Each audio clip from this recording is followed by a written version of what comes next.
Hello and welcome to a very special episode of the Gravity Cancel podcast. Here with me I got Spank Cakes. How you doing today, buddy?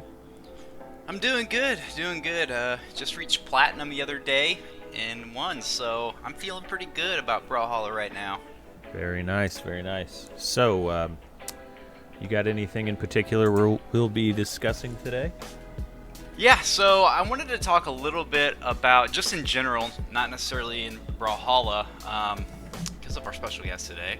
I wanted to discuss how lore impacts our gaming experience.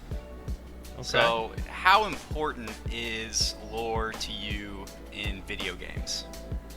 Personally, it's really important, especially in games like Destiny, for example. I have there's a lot of character customization, and I have a whole lot of headcanons, like even down to how I dress my character and the weapons that I choose to use. I'll even sometimes, for lore reasons, force myself to use less than ideal weapons, just to have a little fun campaign going on in my head other than the main storyline. And then you've got games like Brawlhalla that starts off, outside looking in, it's just a little fighting game, but it actually has some pretty deep lore and some pretty interesting tidbits that you can read up on. Yeah, I didn't have much experience with Destiny 2, but Destiny 1, the lore was kind of hidden, right? Where you had to find the grimoires and go look them up online or something like that. And I would say my experience is pretty similar, except I put less value on it. I find it interesting, but I don't go out of my way to read it. So it's just whatever tidbits I get from the game. That's about the extent of my interest in lore. Most of my games I play fighting games, so it's just a character on the screen to me. But I do find them. Go ahead. I was going to say, I believe I brought this up in a previous podcast, but one thing that I'll do very often when I'm playing Brawlhalla by myself is I'll just play Strikeout, and I'll design a team and have like a headcanon on why this team's teamed up together.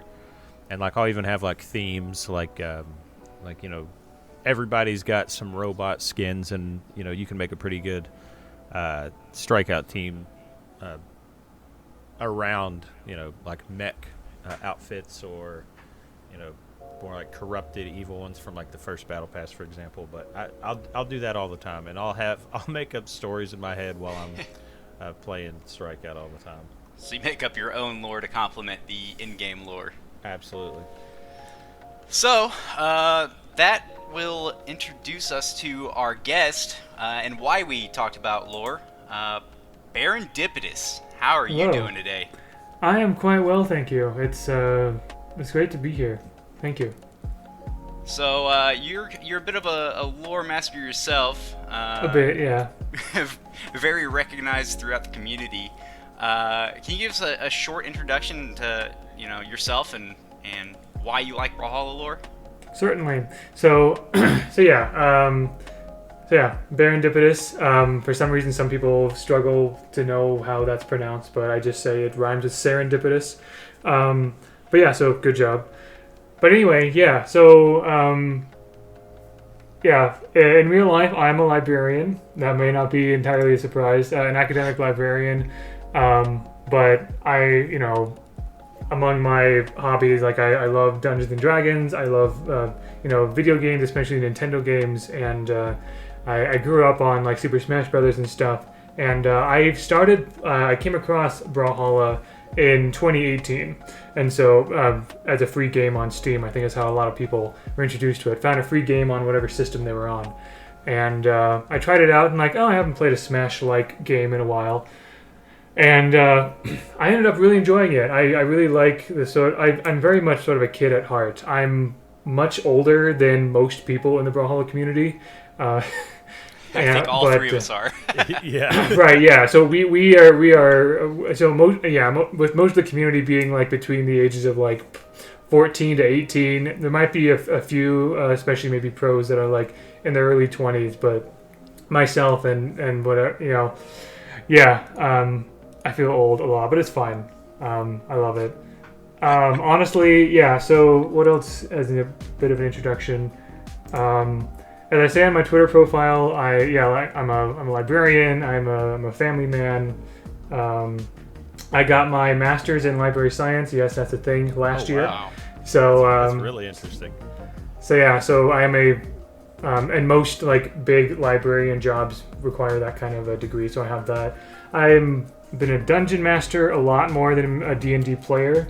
So there's that. I love creating worlds. I even know a little bit about like creating fictional languages because I took a class on that in college once. Wow. Also, there's just like a lot of like things that I've been involved in. I used to I'm very much a like an ideas kind of person, but I also love reading up and learning about things. More specifically to Brawlhalla, though, I am one of the partnered content creators with Blue Mammoth Games. Most notably, anytime there's a Battle Pass season, essentially, I'm one of the creators that the Blue Mammoth Games developers team up with to reveal various aspects of it. I'm also a content creator for the organization Global Breakout as well. So, yeah, despite my my librarian job, my hobbies are very much like a job in and of itself, but I love it. Oh, absolutely. It sounds busy. Yeah, it sounds very busy. It sounds very fun, though. So yeah, congratulations on your master. That's awesome to hear. And as you guys have heard, very accomplished in and outside of the Brawlhalla community. So we've drafted up some questions for you, and then as I understand it, you have a little short lore quiz for us. I do, yes. So let's get busy with these questions. I'll start it off. Baron, what are you grateful for today? This wasn't even on the show notes. That's great. Yeah, I thought I'd slipped in as a secret. Fantastic. I love it. What am I grateful for today? I usually answer this question with the first thing that pops into my head. I'm grateful for the podcast format. I like listening to various podcasts. I've been in podcasts before, not just this one. I really like that format. I don't like editing video or whatever, but like in terms of like talking and like discussion and sound and things like that, I'm a lot more into it, and I love that. It's a very accessible format, and I've had a lot of fun with it. Absolutely. So, there you go. All right. Well, I guess one question that I've always wondered is just who do you main in Brawlhalla, and what draws you to them? Is it the lore? Is that why you play that character, or is it just the weapon set, the signatures? Yeah, good question. And I mean, like, I know we'll get into like how I got into Brawlhalla lore in a little bit. So in general, I tend to I try to be fairly well-rounded. I'm just like, I like playing random a lot. I like trying out all the different characters because I think each of them are really cool in their own way in terms of design or lore or signatures. I main Scarlet, though. Scarlet is the one that I'm most comfortable with. It wasn't actually necessarily because of her lore. I didn't get into Brawlhalla lore until after I played for a little bit. I've always been a fan of the steampunk style, essentially. Okay. Steampunk fiction, the steampunk, I guess, aesthetic, if you want to call it. And that's what Scarlet is. She is the steampunk legend, right? If you can describe each legend in one or two words. I also really like her weapons. The Brawlhalla is very good with having very creative weapons. It's not just a hammer, it's a grapple hammer. It's not just a lance, it's a rocket lance. And some of the moves, like grabbing someone with a hammer, or like using the rocket thruster from the lance or something.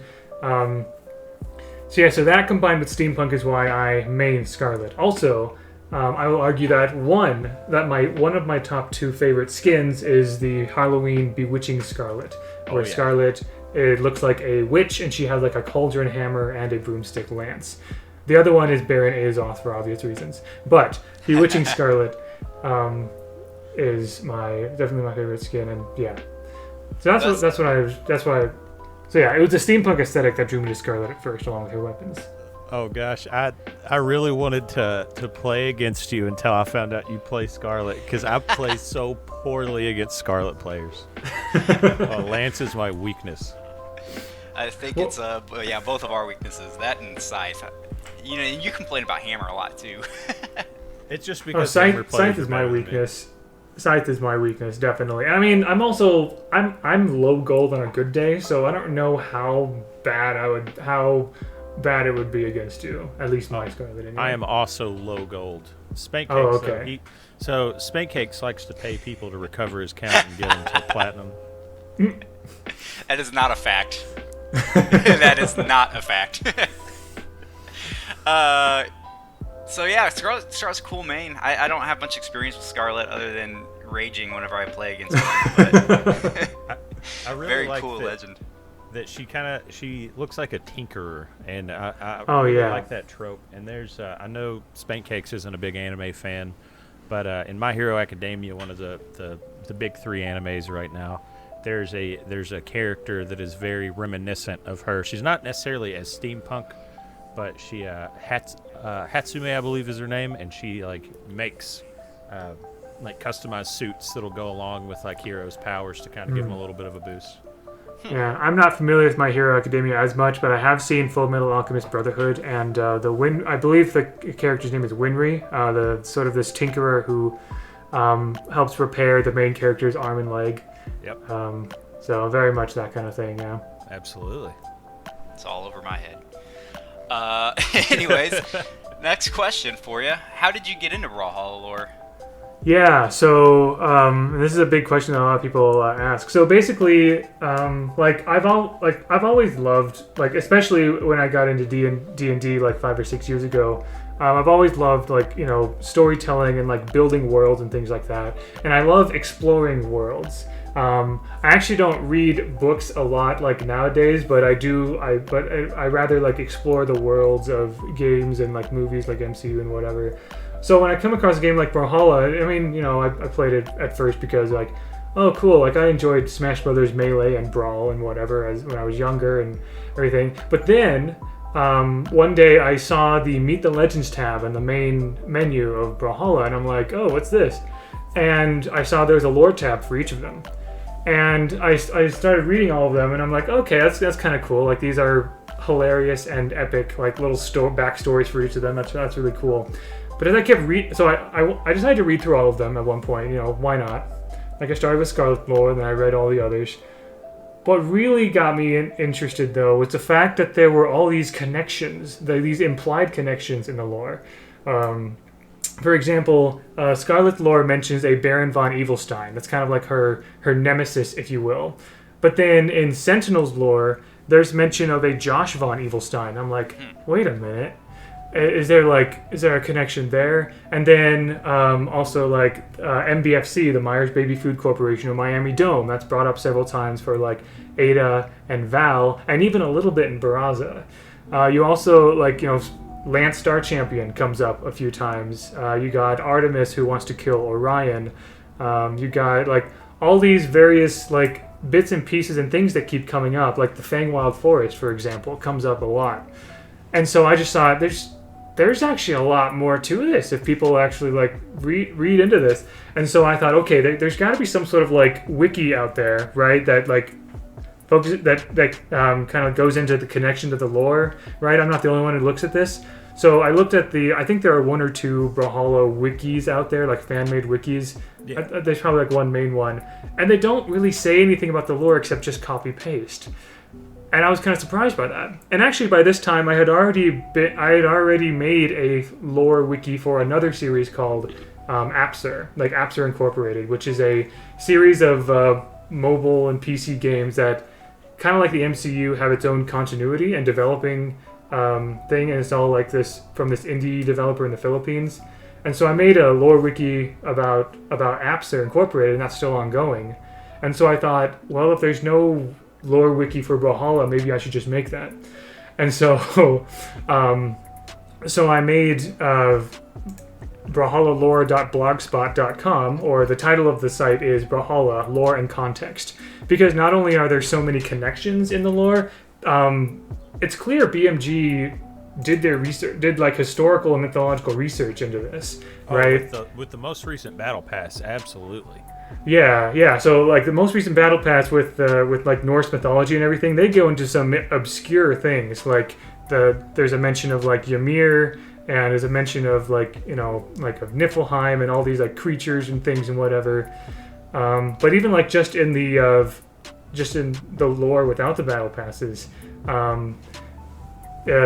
you get various aspects of like East Asian mythology and yokais when you go into like Yumiko's lore, for example, has a reference to at least one yokai, maybe two, maybe a few more, and even like historical naval battles in Caspian's lore, all that kind of stuff. And so that's what I tried to do with the Brawlhalla lore wiki website. Essentially, is not just have the lore, but also have all the connections listed for each legend, and it takes a little bit more time for me to go into like the historical and mythological context of each one. But when I'm able to, I have that as well, and so that way people can see just like how deep the lore really goes. And that website is basically the main reason why I've become well known in the community.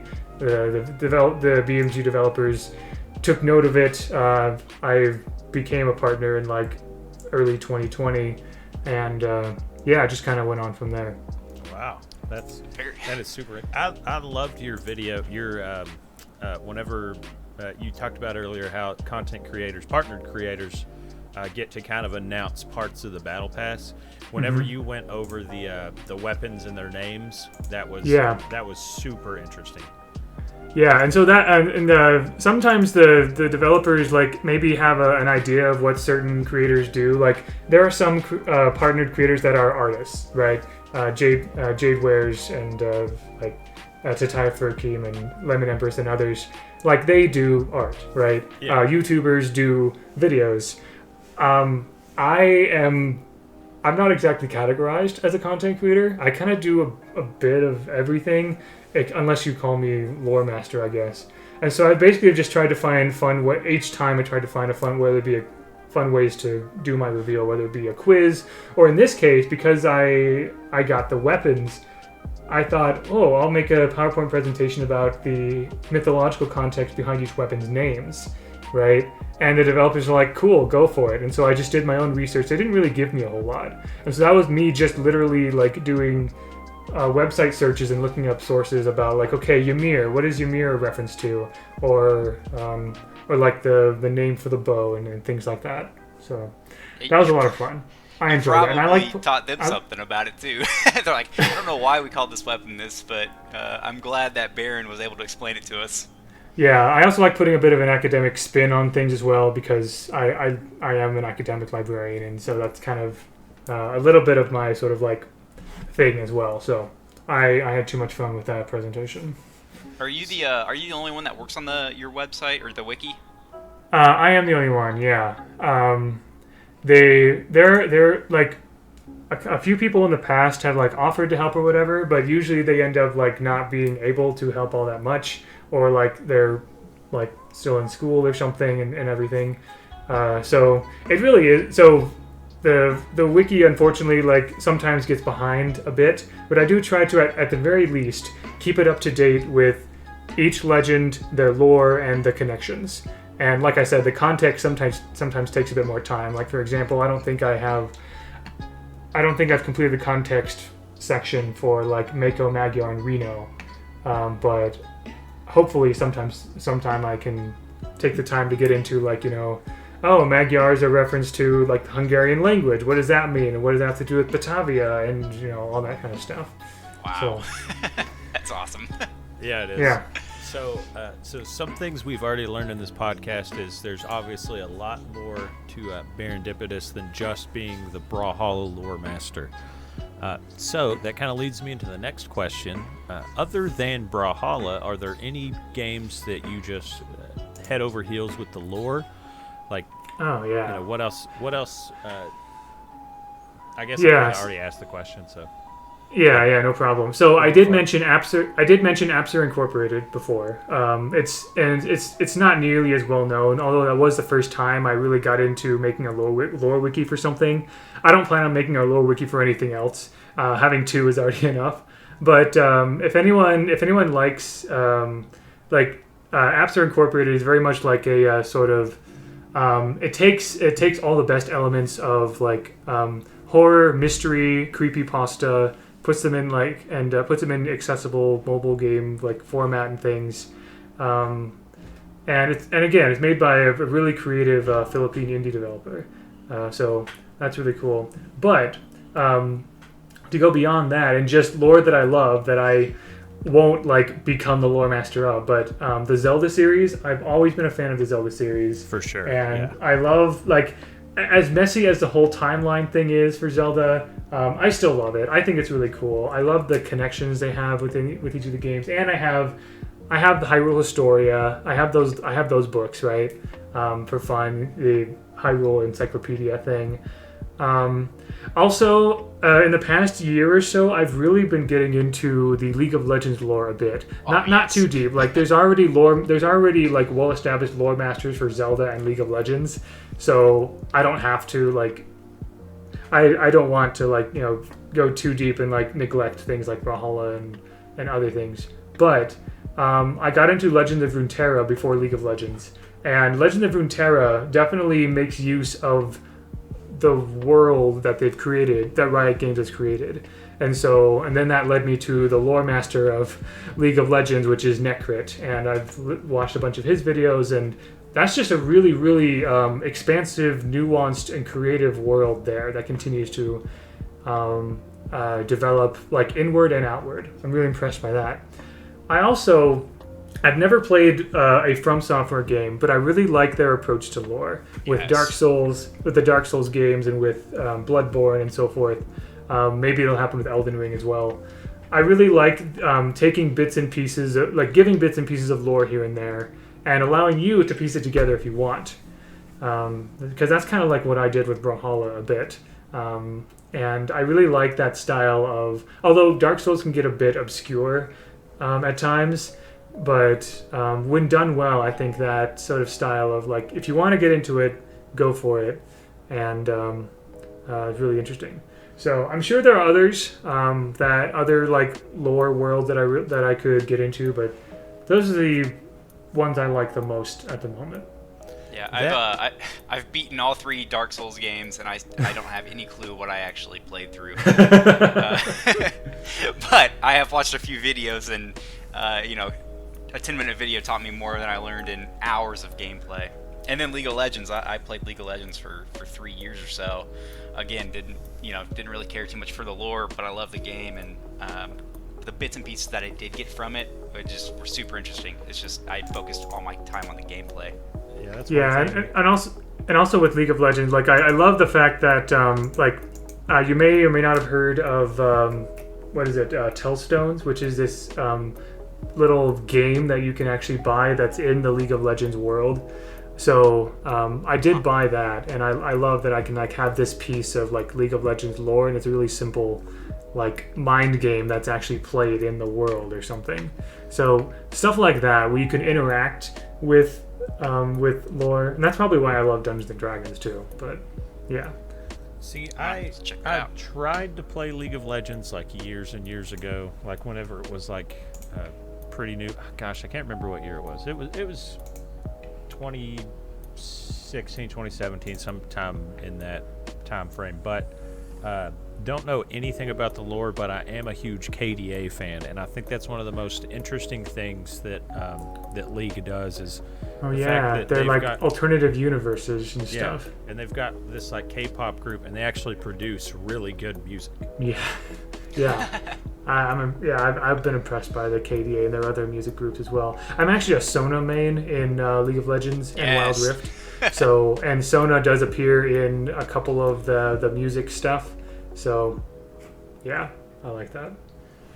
So outside of video games, you mentioned creepypasta a second ago. I have to ask, are you a fan of the SCP universe? Oh yes, I came across a YouTube channel called the Exploring Series a couple years ago. Yep. And I was interested. So I was interested in the Cthulhu mythos before, and they had a really good video of the Cthulhu mythos in Bloodborne. So I listened to that, and then they started making their SCP videos, and that single-handedly got me really interested. in SCP. It's so like SCP is so expansive that I don't think I would get that deep into it, but I love what that is doing. And everything. The Exploring series, I've actually watched every single one of his videos, and I watch every week. I have a job that has me on the road up very often. Okay, I drive like 6 to 8 hours a week, or a day, my bad. And I will just listen to SCP videos. Him and the Vulgan are both very good. Oh, SCP, yeah. I've seen some of the Vulgan as well. The Exploring series is actually how I got into the Warhammer 40k lore. He's got some really good videos on that as well, which I've not dived into actually playing the game because it's so expensive and it's kind of a commitment. But yeah. You could enjoy some of the Warhammer 40k video games a little bit cheaper. Yeah, that's also true. I also like I have tried other like tabletop RPGs besides D&D, and I have played at least a handful of sessions in the Warhammer 40k universe. So Warhammer 40k is a whole like deep thing that is just like, it's not just expensive, it is just expansive in its scope and scale. That's even overwhelming for me. So for those who are into it, kudos to them, really. But I do appreciate the Exploring series and how he summarizes and like gives you what you need to kind of like know the important things about something, like SCP or mythology and stuff. Like the Vulgan, I mean, he does a fantastic job, and he's more of a voice actor. And he's got very high production value. But he makes things come alive, yeah. Exactly. But he doesn't really give you a lot of explanation of what happened. You get the same... It's not going to give you anything more than if you read the SCP entry yourself. But, Exploring series will be like, okay, you guys are probably super confused. So, to recap, and then he explains it, which I do appreciate, because a lot of stuff will go over my head sometimes. Yeah, exactly. And then, like Vulcan kind of gives you a taste of like, what if it was real? It'd be something like this. Absolutely. Or this is how a presentation on this SCP would go, or something like that. So, there's definitely a lot of value in both of those. Like, summarizing for accessibility and kind of like, as well as kind of making things seem more real. And there actually are some other like, real life like mysteries and lore stuff that I've like almost ARG stuff that I've gotten into recently. If you've never, I'm not sure if any of you have ever heard of a group of artists called Meow Wolf, but they're okay. Yeah, so I recently went to Omega Mart in Las Vegas, which is the most recent Meow Wolf like installation. And they're like, it looks like a really weird, almost Cthulhu or SCP-esque grocery store at first. I saw a YouTube video about this. Someone posted it on Reddit. It's like an art, not really an art exhibit. It's like an adult funhouse almost. It's an art exhibit / funhouse kind of thing, and it actually had its own story and lore and stuff. If you want to get deep into it, which I certainly did in my visit. I was there for 3 hours, and still I barely scratched the surface on like, so Omega Mart is owned by this corporation called Dramcore, and Dramcore has this weird, mysterious energy called the Source, and they put it in their products. But where does the Source come from, and where did the CEO go? And like this person in the board of direct, and this vice president is trying to take over in the CEO's absence. What really happened to them? And all sorts of like crazy things. But there's also like the art and the stuff. Anyway, I love stories like that where you walk through. Worlds like that where you kind of like walk through at your own pace and discover things yourself, uncover mysteries and all that kind of stuff. But I don't want to go too deep into it because I know there's other stuff we want to talk about. But that's the kind of stuff, that's my jam, right? Like that's what I love. And I see aspects of that in Brawlhalla, which is why I've gotten so into it. And yeah. I knew if I brought up the SCP universe, we were going to dive into a rabbit hole. Oh yeah, there's rabbit holes within rabbit holes in that one. The last thing I expected was Meow Wolf to ever be mentioned on this podcast. There you have it. Well, I mean, it's like people like I came across Meow Wolf just a few weeks ago when I came across like their like PSA about Omega Mart lemons. It's like a video that's on there. They have like these fake commercials that are weird, and a bunch of people keep commenting like Omega Mart seems like something that SCP would try to contain or whatever. So that's how that's related. That's why I brought that up. That's awesome. People who love SCP will love Omega Mart, definitely. So, anyway. All right, let's take it back to Brawlhalla. Back to Brawlhalla, yeah. What is your favorite piece of Brawlhalla lore? Oh gosh. Okay, so I've seen a number of so with these questions you're gonna ask me, especially regarding Brawlhalla lore and stuff, I'm gonna have multiple answers for. But I've tried to keep it to maybe some of my top ones that I can think of right now. There's so much to love about every single legend and their lore, but I will say, and I usually say that Nyx is one of my favorites in general because Nyx's lore single-handedly expands the Brawlhalla lore universe exponentially. Before Nyx, we had Norse mythology, right? So maybe at best the 9 worlds of Norse mythology and a bit of space. I don't know if Jala came before Nyx, but with Jala we had Apollo, so maybe Greek mythology. But with Nyx, we got mentions of Egyptian, Mesopotamian, Celtic, and other and fictional mythologies. There are so many afterlives that are just part of this universe somehow. Various forms of demon realms and hells and things like that. Zariel came in from Elysium. So I love the fact that Nyx has just expanded things where it's not just the 9 realms of Norse mythology. The universe has all the mythology you can think of somehow, and it still extends into space. That's one thing that I really am a fan of. Whenever you kind of mesh worlds, it'd be one thing to have a game based on Norse mythology, but also, hey, here are all these other mythologies, and yes, they are real in this universe, and they kind of clash. Another thing I'll mention as far as favorite piece of Brawlhalla lore, I love it when the lore takes a piece of history or real history or real mythology and kind of make a bit of a joke or short reference to it. I mentioned Yuki Onna in Yumiko is a reference to the Yuki Onna Snow Woman yokai. If you want to look at that up, that's kind of cool. But one of my favorites in that regard is Caspian's lore is just bonkers on several levels. But one of my favorites in there is that he impersonated Admiral Nelson in the Battle of Trafalgar. All right. Now I looked up, of course, what the Battle of Trafalgar was, and it was this naval battle between the English and the Spanish, and there was an Admiral Nelson on the British side. And usually naval battles are the enemy lines are in parallel, right? They just do broadside attacks in parallel lines, and whoever gets beat up the most loses. But what Nelson did, and this is unorthodox, and this is just something that Caspian would do, because Caspian is this show-off genius evil guy or whatever. But what Admiral Nelson did in real life, in real history, was instead of going parallel, he went perpendicular. He broke the enemy line and made them split up, and that's why the Spanish lost. So I don't know how deeply BMG looked into that sort of thing, but again, knowing Caspian's character, he would do something that weird. Yeah. And there's examples of that all over the place. So.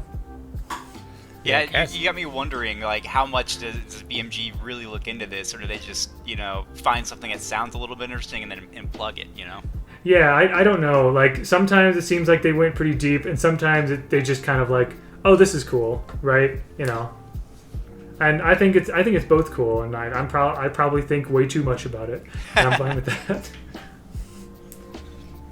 So I just had my doorbell ring. So Spade Cakes, if you want to ask that next question, I will be right back. Yeah, no problem. All right. What does the Brawlhalla community do well, and what does it need to improve upon? Okay. Yeah. So I think in general, the Brawlhalla community it's a bit unique. Now, there are probably other communities kind of like Brawlhalla, but because Brawlhalla is a free game and is a fighting game, I think this community is a lot younger than most fighting game communities, and I think that's kind of one of the things that makes it unique. Plus, all the developer support, and so I think what that has fostered, and among the things it does well. The fan art is off the charts, honestly. The Brawlhalla fan art scene is absolutely fantastic. And I love that. And also the fact that a fair amount of fan art gets into lore references as well, which, I'm always happy about. And then just in general, because of the youth of the relative youth of the community, at least what I see on Twitter anyway, which is where most of where a good chunk of the activity happens. There's definitely an enthusiasm and drive and energy to content creation in the esports scene, which I don't follow as much, but I do watch the streams on occasion.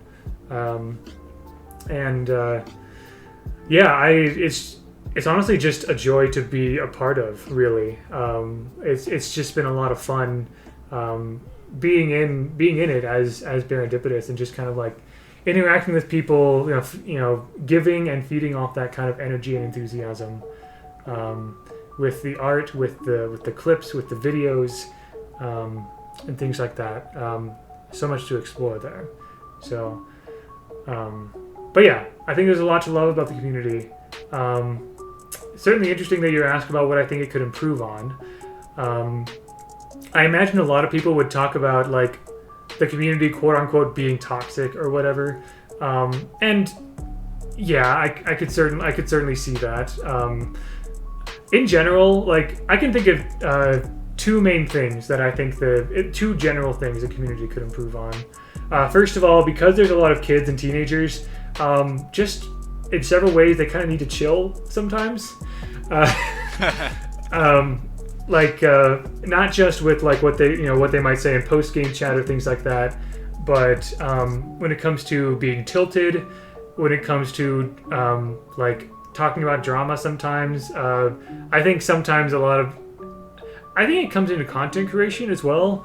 Like, sometimes people are out there like trying to be the next Shorpy, or trying to be the next like Boomy or Sandstorm or something like that, or like seeing and that kind of feeds into my next sort of like thing is that content in the Brawlhalla community, it's both great, but it also, I've heard a lot of people say, and I kind of agree, that it kind of feels repetitive sometimes. Like when you look up Brawlhalla YouTube videos or Brawlhalla streams, I think there's a lot of like creativity that is not tapped yet. A lot of people just kind of like go like, oh, I'm gonna take this legend to Diamond, or maybe, I mean, it's good that they've report on news and things, and I think that's great. Like you guys do a lot of like report and also discussion about like things about Brawlhalla, and I think that takes it. I think what you guys do with your discussions takes things a step further than what a lot of people do on YouTube or streaming. So I think that's great. But like, let's see, where am I going with this? Stagnation with creativity. Yeah, creativity. Thank you. Sometimes I ramble and go on tangents, so sorry about that. But yeah, like I for example, appreciate the compliment, by the way.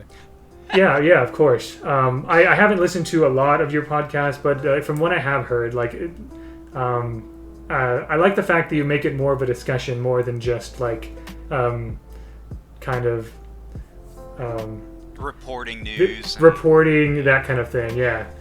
So another reason why I love the podcast sort of format.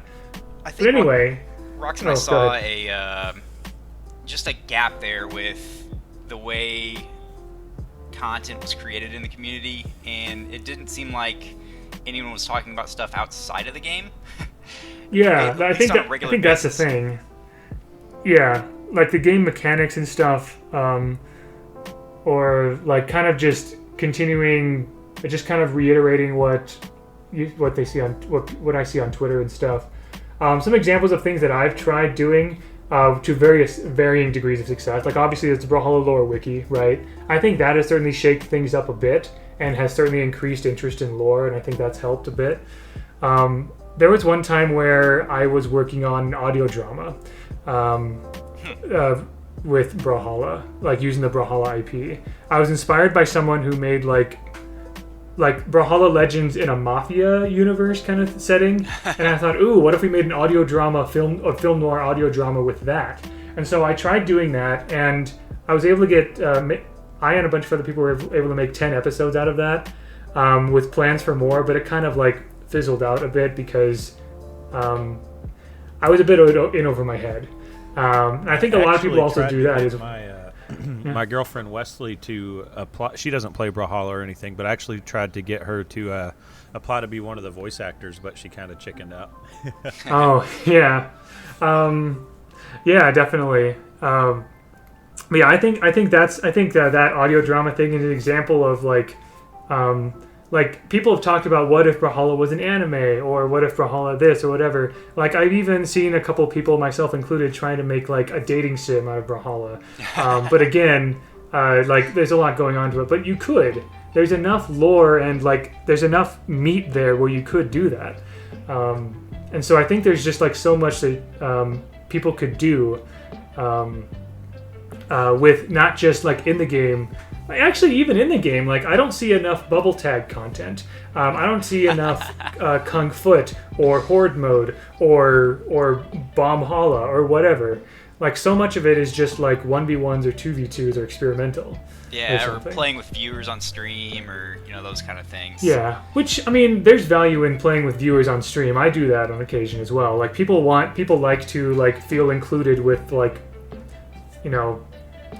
people like to feel included, like playing games with developers or things like that, right? No, but like, do it in other game modes, right? Yeah, do it in other game modes. Like find other ways to like or something like that. On the flip side of that whole creativity with content creation, I have seen some people who tried to be ambitious, but a lot of them tend to be, quite frankly, like teenagers still in like high school or whatever, and they don't have the time or the resources to like, or perhaps like the skill level yet to really like make an anime happen or make a like Doki Doki Literature Club level dating sim happen or something like that, right? I'm so happy you brought up DDLC. I mean, that's another thing where it's like there's some interesting like secret bits in that one too. I watch game theory a lot, so but anyway, I think also another, like, again, I'd love to see more creativity, but on the other side of that same thing, hopefully people who do get creative don't go overboard. Like, I'm going to, like, maybe someone says, I'm going to make a Brawlhalla animated series, and it just kind of fizzled out or whatever because they didn't know what they were getting into. Yeah. So you'd rather have a good product than one that's just half-hearted.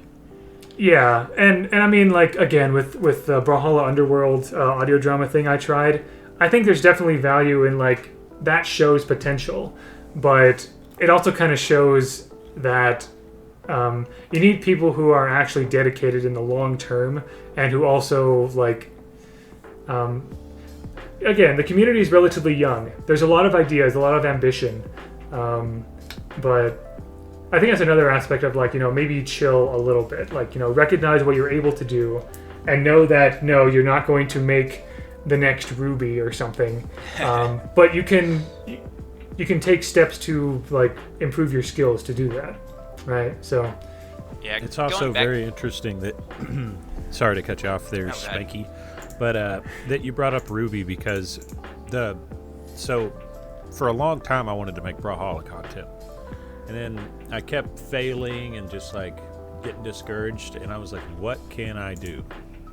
And I was like, well, I listen to about 8 podcasts a day. Why don't me and Spancakes just make a podcast? And yeah, there we go. Most of the podcasts I listen to are Rooster Teeth podcasts, which is the company that makes Ruby.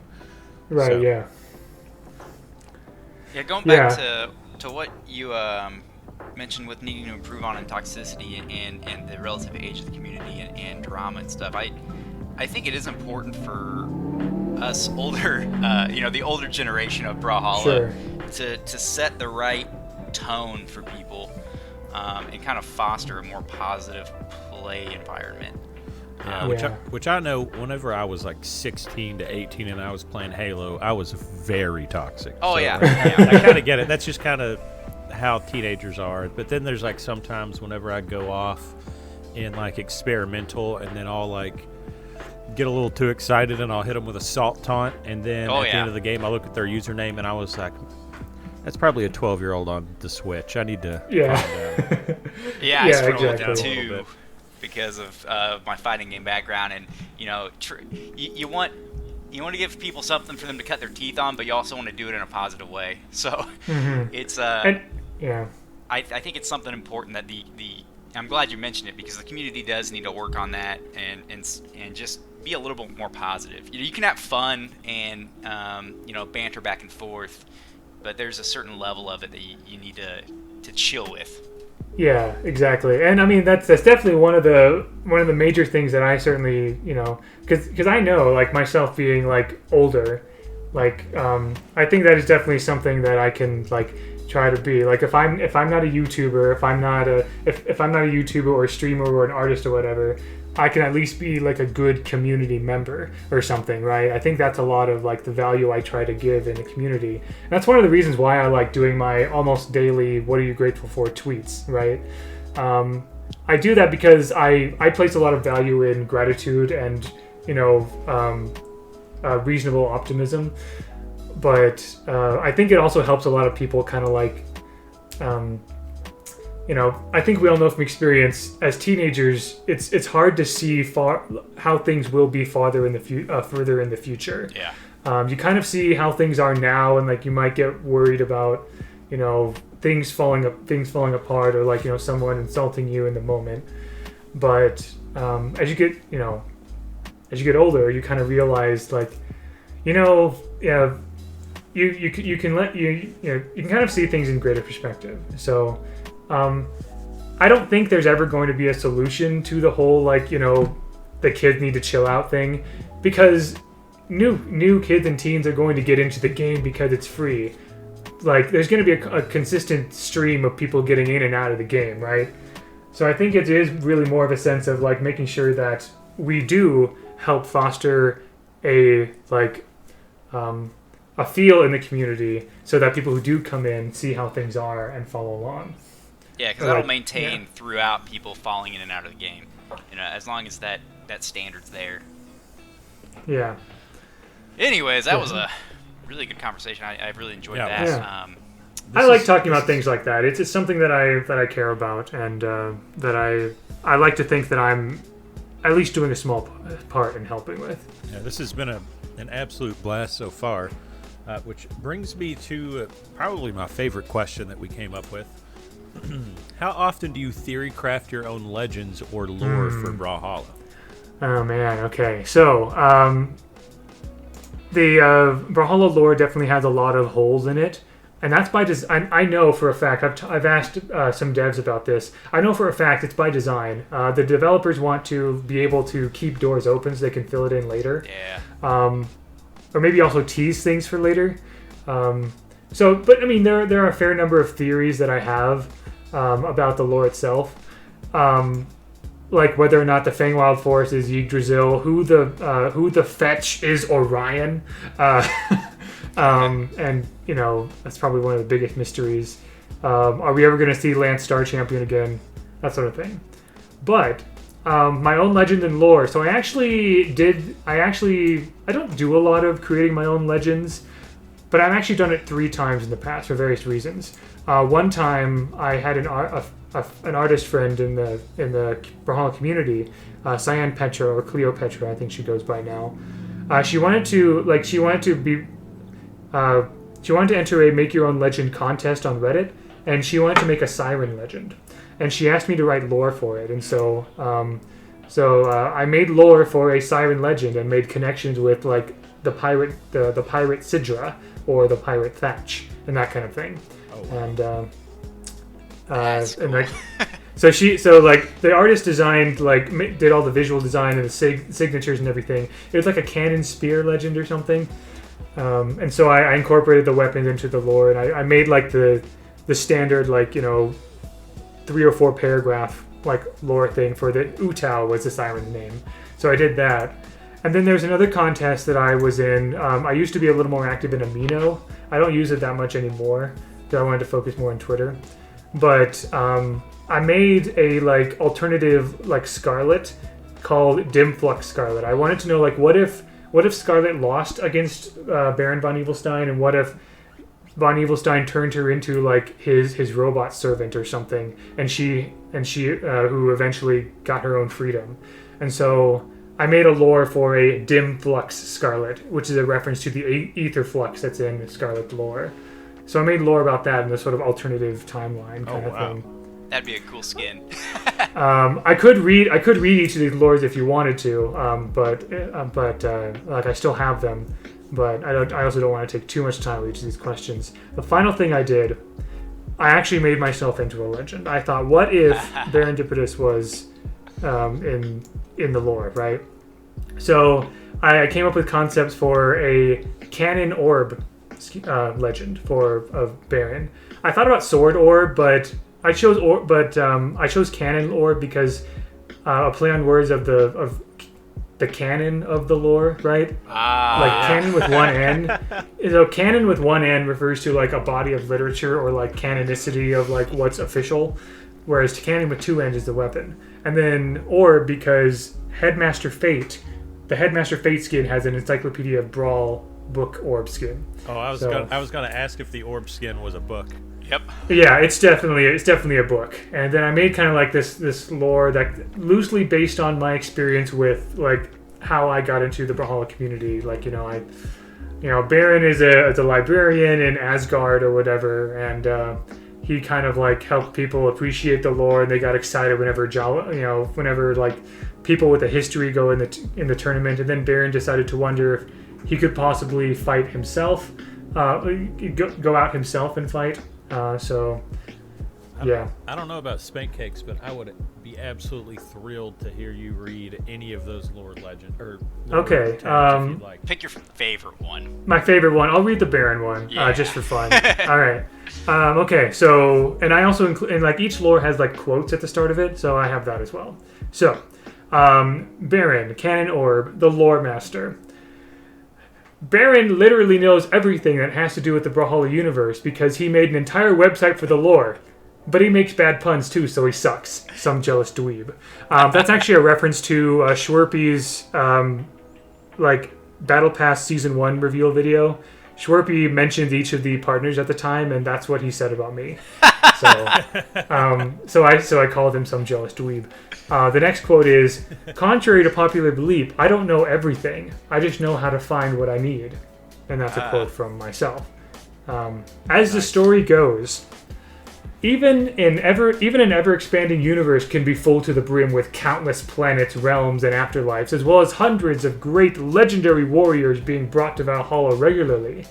All of this would be impossible to keep track of, unless you employed a local lore master. No one remembers when Baron took up or was placed in this admittedly niche position in Brawlhalla. Some say he created his own position for some deeper purpose. Regardless, his bookkeeping and record management work has been a tremendous benefit for Grand Tournament fans who wanted to learn more about their favorite contenders. Such knowledge has even resulted in greater audience reactions when warriors with a history clash in the arena. What else could possibly explain the sudden uproar every time Jala and Sidra duke it out in a 1v1?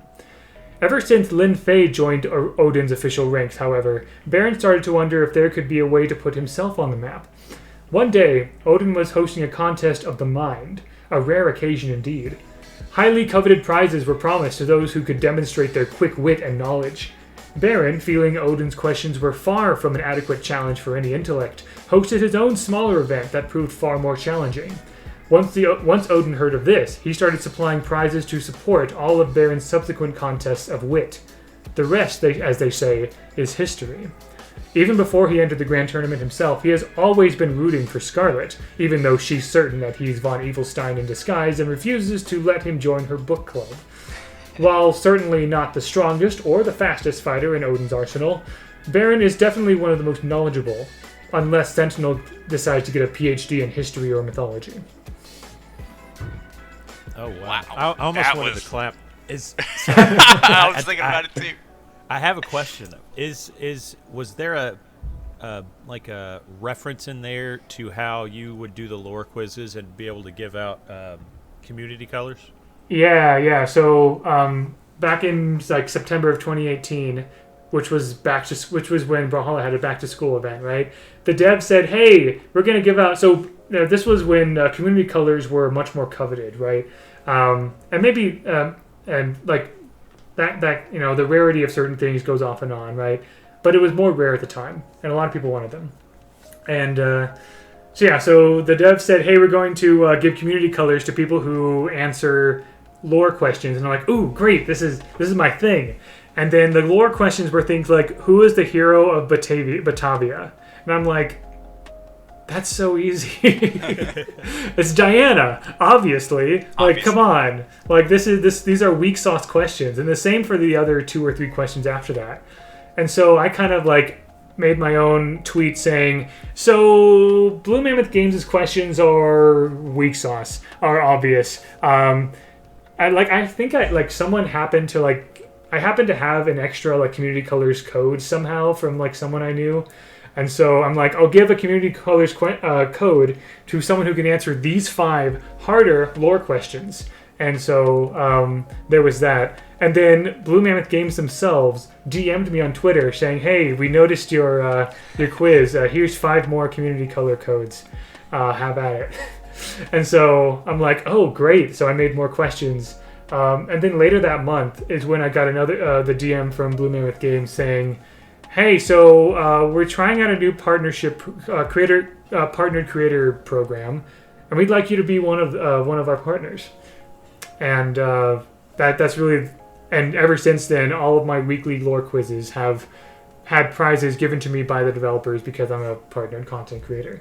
So if you go back in our Twitter DMs, that's actually the very first interaction we had. Was I won one of your, or I completed one of your quizzes, and you sent me some community colors. That was really back in July 31st of 2020. Oh gosh, yeah. So that was definitely after I was partnered, yeah. But yeah, certainly I was still fairly early on. But yeah, there we go. That's and I think that, and also the fact that like with the Battle Pass reveals, like because I was so good at giving out quizzes, BMG gave me meta devs to give out for quizzes and stuff. And also like whenever a crossover would happen, I would get codes for that, and I'd make harder riddles for those. So yeah, that's how that came to be. Well, that was incredible lore there you had for yourself. Yeah, I had fun with that one. No one can tell your story better than your own. Yep. All right, next question we have is, if you could change anything about One Legend's lore, what would it be? That's a very good question. I don't think anyone's really like asked me that before. I mean, I'm pretty happy with the lore in general. They're it'd be nice to have some questions answered, but I also am happy to let things like develop as we go along. One thing though is that there is, if I could pick one thing though, Orion. I love that he's a mystery, but. So Orion's a very early legend. He's like the 3rd one in the roster, right? He was in like the alpha version of Brawlhalla, as far as I know, from what I've heard. And so his lore was written before most of the others. There's a statement in his lore that says he's the only legend seen to leave Valhalla from time to time. And that kind of contradicts a few things later on, right? So, like, for example, Nyx is a freelance reaper. She has jobs. I imagine she has jobs in and out of Valhalla, right? She's not like stuck there. Like apparently Ember is like stuck, or is like the Feywild in danger, but for some reason Ember can't go out there or whatever. But Ragnar is a dragon and he can fly around. Also, Azoth gets resurrected onto Earth multiple times because of his cultists or whatever. Even though he wants to just retire with his cat Dander, essentially. So Orion's kind of not the only one to leave Asgard from time to time anymore. I'm not sure what that's all about. Maybe that could be reworded a little bit. Also, there's a tease in Yumiko's lore that kind of like bugs me a bit, because like Yumiko's lore says that she feels there's one more task she has to do, and that's it. There's nothing. There's no clue about it or whatever. And I'm just like, what? That are you trying to say something? Like, is it, what? I don't get it. So Very few things bug me about the lore, but if I had to choose a specific thing, that thing in Orion's lore, maybe that thing in Yumiko's lore, yeah. I guess also the canonicity of certain skins. That's I actually asked the developers about like whether skins were canon or whatever. I got kind of I didn't really get a straight answer. That's something that I've always wondered as well. Yeah, so the answer, I mean, this was a few years ago. I don't know if the answer has changed. Maybe I could ask again. But Matt Woomer, the executive producer or director of Brawlhalla, answered this.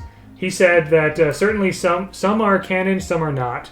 There are some skins that you wouldn't think are canon, which are. And he gave 3 examples.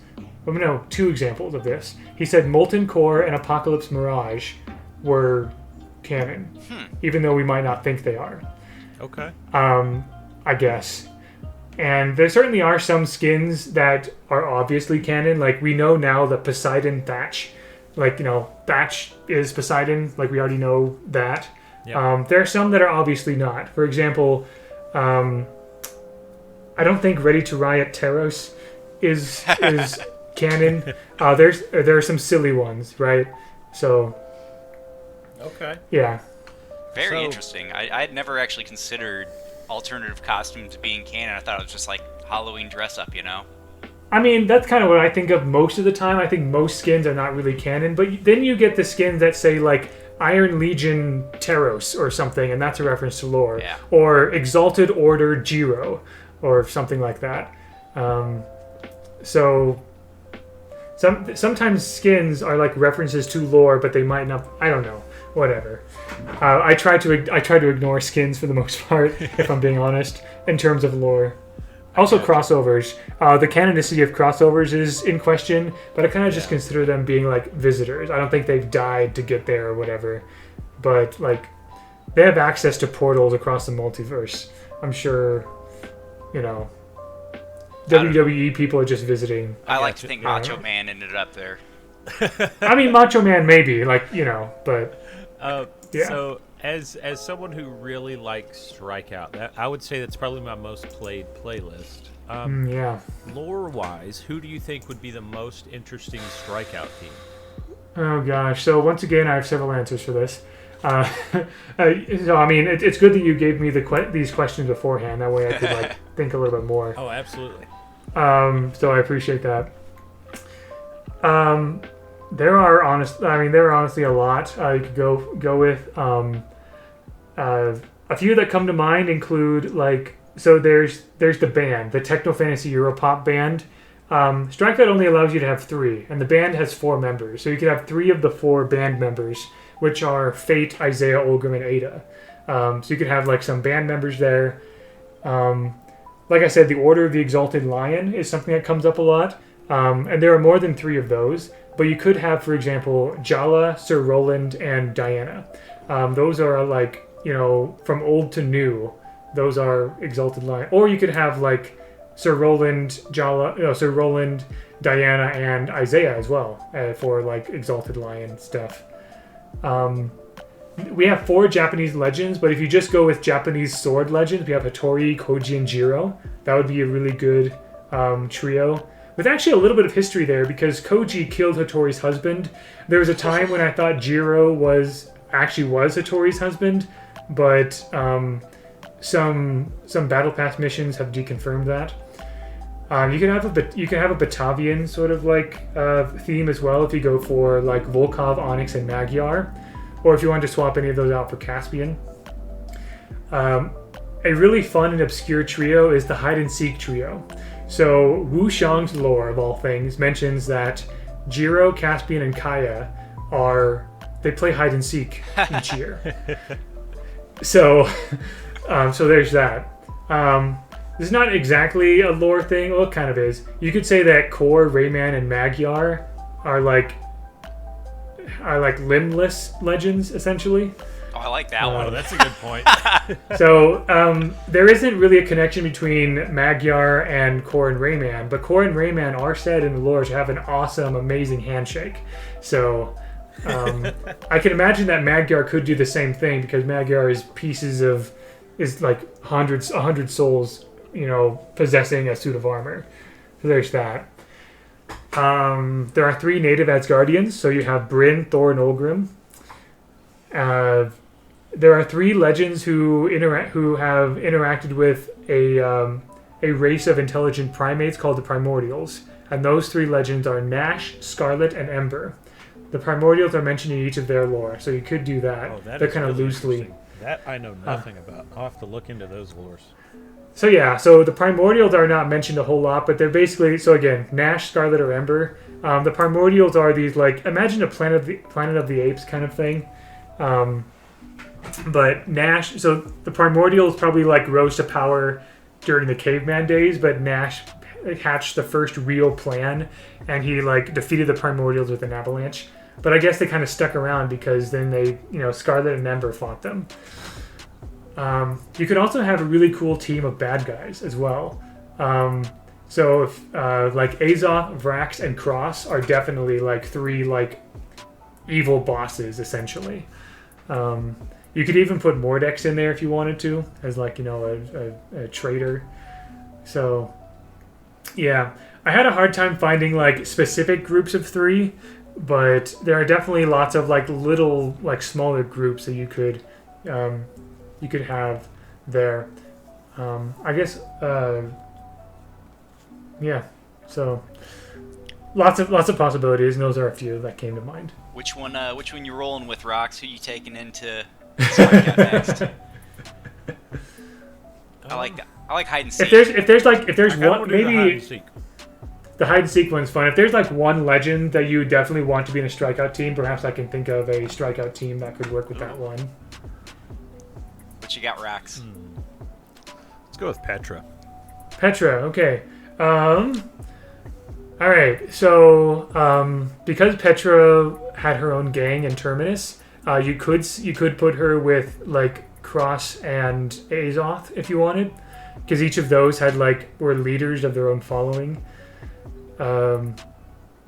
Another possibility with Petra could be you could put Petra with characters like Asuri or Teros, or maybe like Yumiko, because Petra is one of the several handful of legends that is specifically mentioned that Brynn is the one who brought them to Valhalla. Ooh, that's a good one. So Brynn is kind of notorious in Valhalla for being like the Valkyrie that brings in all the weird ones, right? All the rough and tumble weird ones. Teros, Asuri, Petra, Yumiko, like all these like really like off the wall ones. Brynn is usually the one who brings them in. I really like the Cross Azoth Petra, because I just picked up Azoth as one of my newer mains that I'll play, and so there we go. I'm also a Gauntlet Legend player, so I just got to pick up Cross, and I've got my new strikeout team. Yeah, there we go.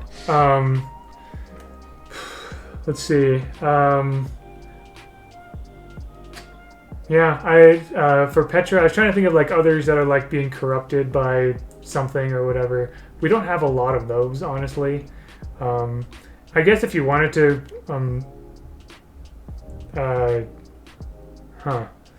I guess if you wanted to think of like a sort of dystopia kind of thing, Barraza could be another one to put in there as well. Oh yeah, that'd be a good one as well. Because there's definitely a little bit of that Mad Max energy coming from Petra, I think. Oh, Mad Max skin would be awesome for Petra. Yeah. I guess also a lot of people compare Petra to certain anime characters, so you could definitely put her with other characters that look very anime, such as like Hattori and Yumiko. So that actually kind of that right there brings up the next question. So if you look at the artwork that we had done for the podcast, it is I did see that. It is source code Petra, and I think it's high frequency Yumiko is the name of the skin. The synthwave one. Yep. And so those are 2 of our mains, me being Petra. So we had to ask, in your opinion, who do you think has the better lore? Unfortunately, I think I know the answer to this because you've brought up Yumiko a couple times.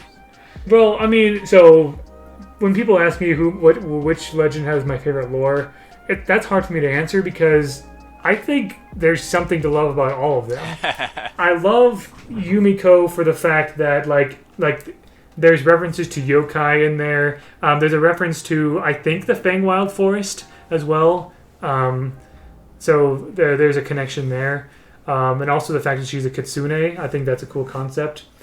And also she's like a blind seamstress on the side and tinkers with Scarlet. But and she also has, Yumiko also has a connect. Like she doesn't like Mordek because she doesn't like wolves. But she also has a quiet bond with Asuri for some reason. However, I love Petra's lore because it introduced Terminus. And like before Petra, we had some Dark Hearts themed skins, and people were wondering what Dark Heart was. I love Petra for the fact that we now know what Dark Heart is, and a little bit of what it's capable of. It's this mineral that has a lot of power, but it can corrupt you if you use its raw power, right? And also Terminus is like is a prison that Loki has or whatever. So if I have to choose one, I do very much appreciate Petra's lore for what general things it revealed about the universe. But like I said, there's something to love about both of them. All right, you win this time, Spank. I'll take it. So that completes our questions for you, Baron. Now, what questions do you have for us via a quiz? Right. Yeah. So, I've made a lore quiz pretty much every week for the past couple of years, and I've kept every single question I've ever made for those.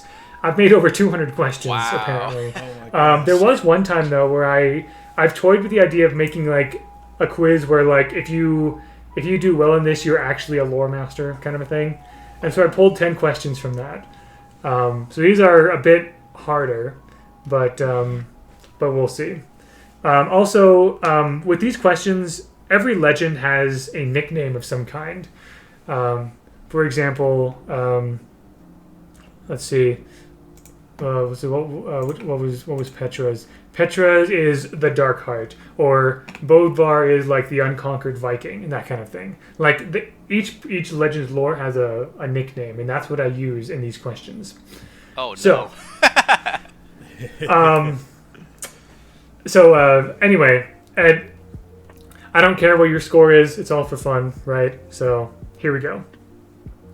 What is the name of the landing site of the mysterious stranger? Oh, man. Okay, so that's got to be Orion, right? Let's see. I assume it's Orion. The name of the landing strip? Landing site. Landing site. Landing strip. He's not landing a Boeing or anything like that. No, not like that. Mysterious stranger. I mean, that could be a couple people. I mean, I've not read Reno's lore, and whenever I think mysterious stranger, I think cowboy, guy with a revolver. Man, let's go with I don't know, Asgard. Asgard. I mean, you're not entirely wrong. I was going very generic. Yeah. So it does refer to Orion. Yes. Orion is the mysterious stranger. So Asgard is the general realm that this is in, but within Asgard you have Valhalla, but you also have a place called Folkvanger. Folkvanger is like a sort of a field area, either at or outside of Valhalla. I think, is it Frigg or Freya? One of those two. And that's kind of like where non-warriors, that's like the non-warrior heaven kind of a thing. So Orion appeared in Asgard as like a fiery comet, just landed in the field of Folkvanger. So there's that. Partially right, I guess. Partially right. We'll give you some credit for that. Number 2, and I have 10 questions. Number 2, who was in charge of keeping the renegade sorcerer locked up? The renegade sorcerer. So they're talking about Dusk. It has to be Dusk. I would assume so, right? Yeah. I feel like I know this. Oh no. Who was in charge of keeping the sorcerer prisoner? Yeah, locked up prisoner, yeah.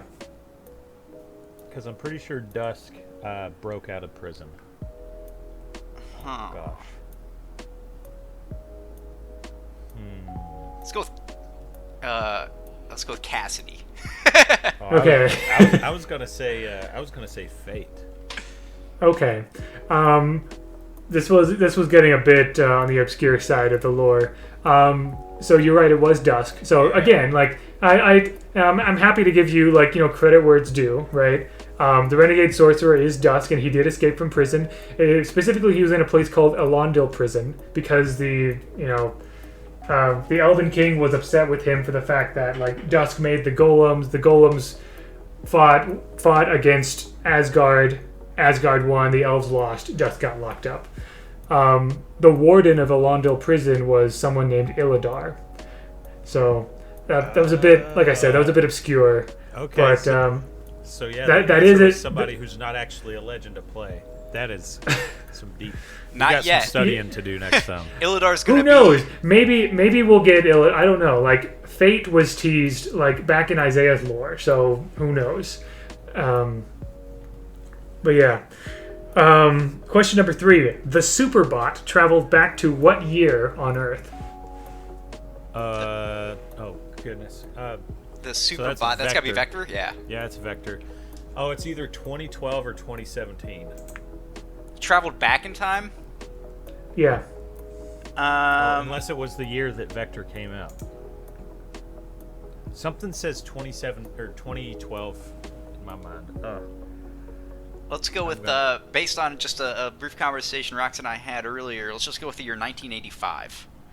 Okay, that's actually very close. 1987. Oh my goodness. So yeah, so Vector lived. I believe he lived on Earth. It's a little ambiguous, but he lived on Earth in the year 3006 or something, and he went back in time to the year 1987.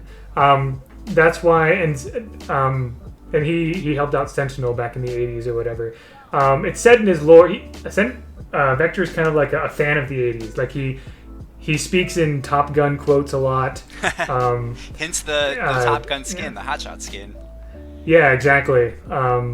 Let's see, what else? I think, I think he likes epic guitar chords playing in the background. A lot of that sort of 80s vibe is what... and I mean, he's kind of like a Transformer, which is a bit of a product of the 80s, so... there you go. Well, we were 2 years off, but I'm glad you're 2 years... I'm glad you That's saved pretty good. us, Spike Cakes. Yeah. We're still wrong, but we were much closer. Less wrong. That's honestly, that's pretty close. Number 4. Lady Necessity was the youngest person ever elected into what? Lady Necessity? Oh, no. Lady I don't even have the slightest clue who that would be. I know, that one's got me kind of hung up. Lady Necessity. It's got to be a lady. Oh, yeah? Yes, that's true. I'll give you that one. Lady Necessity. I'm hooked on this, and I've forgot the question. Lady Necessity was the youngest person ever elected into what? I don't know who it is, but I'm going to say Azoth Colt. Okay. You got any guesses, Rox? I feel like every female in Brawlhalla, they're very cool is I guess the word I'd use, really powerful and awesome, and Lady Necessity seems kind of dainty. So, and then also Lady is very European. So my only idea is that I don't know, because then you got Lin Fei has the strength of 30 men, so I don't think people would call her Lady Necessity. I'm gonna guess that it's Fate, and I have no idea what she was elected for. Okay, cool. Lady Necessity, also known as the Da Vinci of Steam, was referring to Scarlet. Oh. She's not a lady, okay? So I mean, kind of not. She's fair. I mean, she's decently well dressed, but she is more of that inventor type. I was hoping that necessity is the mother of invention. I think that's where they get the Lady Necessity from. Oh. So and Scarlet is an inventor. But she was elected into something called the Royal Society. The lore doesn't say anything more about that, but I looked this up. It's a real thing. In England, the Royal Society is a society of top scientists and scholars, essentially. It's something so prestigious you're kind of elected into. It is mostly British, scholars and scientists and whatever, but they also have a lot of honorary members of the society from other parts of the world. And I think currently the youngest person ever elected into the Royal Society is in their 30s or something. So, but the lore doesn't give Scarlett's age. It just says she was the youngest person ever elected into the Royal Society. And the only female boxing champion of England. So how much of a lady is she really? Oh, wow. But yeah, there you go. I figure if nothing else, these questions bring up some cool, interesting bits of lore here. Oh, absolutely. Number 5. Which Asgardian tradition did the god of thunder and fertility create? It's Odin, right? What did he create? Which Asgardian tradition did the god of thunder and fertility create? Let me think about it. And given the fertility aspect, I'm afraid to answer that question. He created some festival. Wait a second. So I'm pretty sure this is Thor. Did he make 2v2 a thing? Oh, something's ringing a bell with that. Let's see. Oh gosh.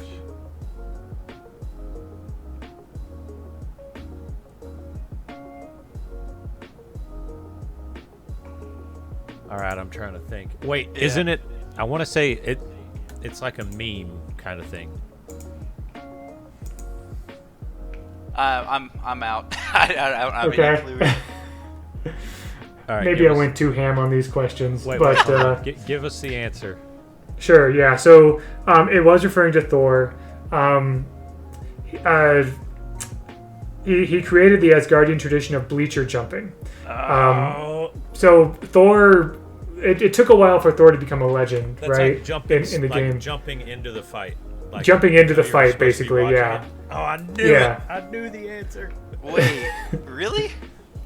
Yeah. So, Thor. Apparently, there was a time in the lore where Thor didn't Thor is one of the Asgardian gods, right? He and Odin or whatever, they didn't participate in the grand tournament. But Thor loves the fighting so much that he just sort of screw it, I'm jumping in, and he just jumps from the bleachers into the fight itself.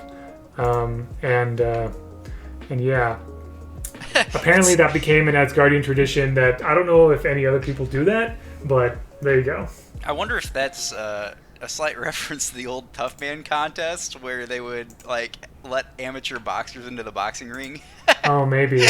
I wonder if that's all. I mean, we've had WWE before, and that sounds like a WWE thing, right? Just someone just coming up and I'm in this fight, you're not, and no matter what you say or something, I don't know. Also, fun fact, in lore, canonically, Thor was the one who coined the term Brawlhalla. So, yeah. In the lore, obviously. The name of the game, obviously, Blue Mammoth Games, whatever, but it's in the lore somewhere. Question number 6. How long did the monster hunter survive on the shores of Nastrond? It's Diana, right? First, we got to figure out who the monster hunter would be. That's Diana, for sure. Yeah, well, she has history against Mordex, right? So, I guess that's right. How long did she survive? Who? Yeah, how long did she survive in the shores of Nastrond? The shores of Nastrond. Can we get a hint as to whether it's days or years? Days. Days, okay. I didn't want to say 7 years. And Oh yeah, sure. Yeah, I'm happy to give you that. So it's a number of days. I'm gonna go with she's on a shore. Probably. I'll also say, I guess, for context, Nastrand is it's in the Norse version of Hell. Oh, okay. So there's no water. Let's go 6 days. I'm gonna go 3. Okay. It's 11. Wow. And she Diana was tricked and betrayed, and she was dragged into Nastrand, which is in Hell, and she fought off the undead for she fought not the undead. She fought off the dead for 11 days, and then Hell herself was like frustrated with this mortal like causing trouble and kicked Diana out. so yeah, there you go. Just shows how epic these characters are. Number 7. What is the name given to the Ravenous's bladed weapon? The Ravenous's bladed weapon. The Ravenous. And it's a blade weapon. Is that... man.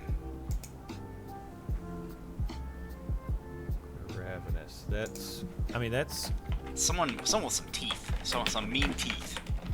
probably Mordex. I'm seeing a theme with Diana and Scarlet. These are some of his favorite legends, so I'm guessing if we just had a Diana question, and I brought up that it was Mordex. What was the question again? The Ravenous Name of the bladed weapon. The name of the Ravenous's bladed weapon.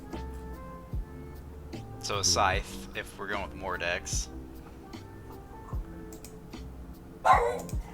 Oh, little greeting from my dog there. I have no idea. I hope that I at least just got that it was Mordex.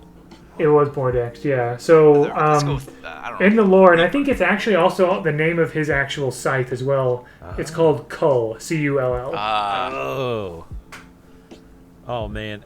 So the best part about this is the fact that we're falling flat on our faces with the answers, but then also just that it's digging out even more lore. Yeah. I look forward to being able to do this again in the future and seeing how we improve. Becoming a Because I know definitely after I get done with this podcast, I'm probably going to go sit on the couch and read up on some of this lore. We'll I thought I knew while we play. I thought I knew some, but it Yeah, is deeper than I imagined. Yeah, there's a reason why I was inspired to make a whole wiki site out of this stuff. So yes, the Cull wasn't actually originally his. He took it from some other creature or something. Off the top of my head, I can't remember. But it says in Mordex's lore, he got this artifact, this scythe called Cull, and now he has it. So, question number 8. Who does the Madman of Barbados aid in their schemes to conquer Valhalla? The Madman of Barbados. I mean, that's got to be Thatch. Who does he? Yeah, I would think so. Who does he scheme? Yeah, so there's someone who has schemes to conquer Valhalla, and the Madman of Barbados aids that person. Who is that person? Wait a second. Isn't like Thatch, Azoth, and isn't there like a group of like bad guys that are just kind of friends? You could say that. I don't think it explicitly says that, but like they're usually grouped together as like villains. Is it Vrax? It is Vrax. Wow! Let's go! So yeah, so yeah, Thatch often does a lot of his own like pranks or whatever, but he also like helps Vrax in Vrax's schemes to try to take over Valhalla, which I assume are not successful. But I mean, can't blame a Zactarian for trying, I guess. But yeah, I love doing the quizzes because it, not only does it, do I give away things in my weekly quizzes, but people love like learning new things about the lore. It just brings out things out of the woodwork, which I love. Okay, question 9. Who called for help from the freelance reaper when the ravenous slur's time was? Oh gosh, this is so obscure. Why did I put this question in? Okay. All right, it's about Nyx. Okay, when the ravenous slur's time was up. So when the ravenous slur's time was up, who called for the help from the freelance reaper? I'm gonna just guess that it's not a legend. I'm gonna guess. Well, actually, I'm gonna guess that it's Diana because I feel like if I remember, because Mordex and Diana were like lore that I read whenever I first started playing the game, like almost 2 years ago. and I want to say like Mordex betrayed Diana in some way. So perhaps it's maybe Diana called on Nyx. That's my best guess. Okay. Let's go with Mirage. Okay. This was also another one that wasn't a legend. Again, this was so obscure. What? This is another like Illidar kind of question. The answer is not Illidar. It's Belzar, the god of death and volcano. The Ikruski god of death and volcanoes. So Belzar is actually a character that comes up several times. Diana does defeat cultists of Belzar. Cross's gauntlets are the gauntlets of Belzar. We don't know anything else about Belzar except that apparently he or she or it is like the god of death and volcanoes, and there's some creature called the Ravenous Sloor that Belzar needed Nyx's help with in bringing to the afterlife. Oh, wow. So, I don't even know what the Ravenous Sloor is. It sounds like a Jabberwocky type creature. Yeah. But yeah, there you go. I heard Ravenous, and I was thinking that it was more. Yeah, I keep forgetting that trips people up sometimes. So, anyway, the final question I have here: who is the heir to impossible beauty and legendary charm? Heir to impossible beauty. Who is Spank Cakes? Who's the most beautiful legend?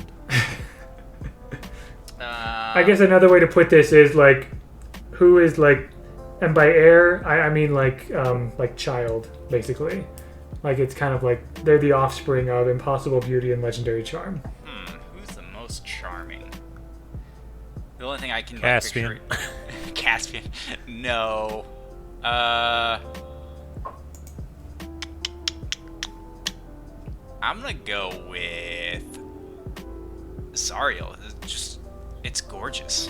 That might be the worst answer you could have given. But I'm just gonna Hail Mary Bryn. So, while I do agree that Zariel is attractive, we don't know Zariel's origins or parentage, except that Zariel is a celestial soldier for Palladium. It is Bryn, actually. Yeah, you too. Bryn is Bryn's mother is a Valkyrie named Hypernia. Bryn's father, it takes a little bit of digging, but it's Sir Roland. Yep, I knew that. What? So, because Sir Roland's lore says that he fell in love with the Valkyrie Hypernia when he saw Hypernia take someone that he defeated. And Sir Roland didn't want anyone else but Hypernia. And Sir Roland was about to die, but Hypernia didn't want Sir Roland to not go to Brawlhalla. So to make sure Sir Roland died in a fight, she punched him when he was in his deathbed. and so yeah, Bryn is half Valkyrie, half human, and it's Hypernia and Sir Roland. And so impossible beauty from Hypernia, legendary charm from Sir Roland. Excellent. There you go. Wow, that was awesome. That was a blast. Also, I won. You did win. I got 2 answers. If it is a contest, yeah, we'll say that. It's always a contest when it comes to me and Rax. Even though most of those answers we answered together. Yeah.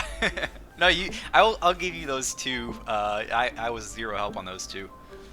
All right. Well, so are at an hour and 33 minutes. Yep. So wow. We got some closing notes here, Spank Cakes. I got one last question for Baron, and this is going to determine our fate later this summer. Baron, who are Rox and I going to play in 2v2 BCX Summer Championship? And base this team on lore. Give us on lore. One team. This is a lot of pressure here. I'm assuming you mean the summer championships because BCX is still down in November. I'm pretty sure. Oh yeah, the summer championships is the world's. So you're talking about just the next. Yeah, the next summer championships. Okay, summer, cool. I wasn't sure if I was deciding your team for the whole rest of the season or something. We'll carry it all the way. Okay, so again, I thought of several different pairings, but I looked at your mains. We have Petra and Yumiko. Unfortunately, I couldn't see a definitive lore connection between them. But I have two possibilities here. One that has Petra and one that has Yumiko. So, Petra and Thor are mentioned in the lore as having really raucous, legendary, fights against each other, especially orb battles.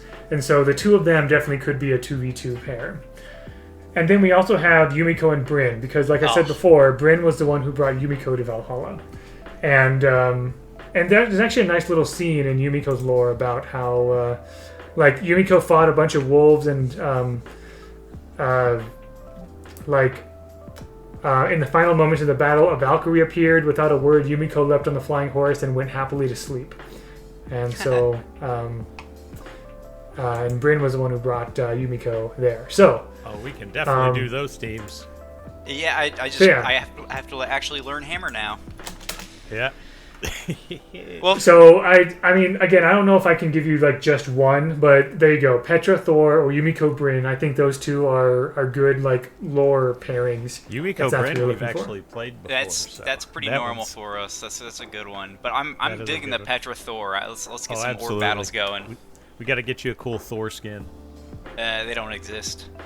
That's all right, so that concludes our first episode with a guest. Thank you very much, Baron, for hanging out with us a little bit longer than expected. Appreciate it. But yeah, I can.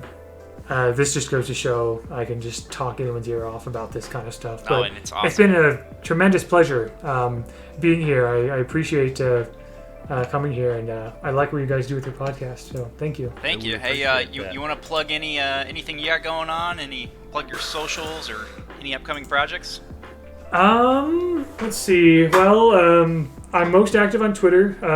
I'm at Dipitous, B, so just the letter B, Dipitous, that's my Twitter.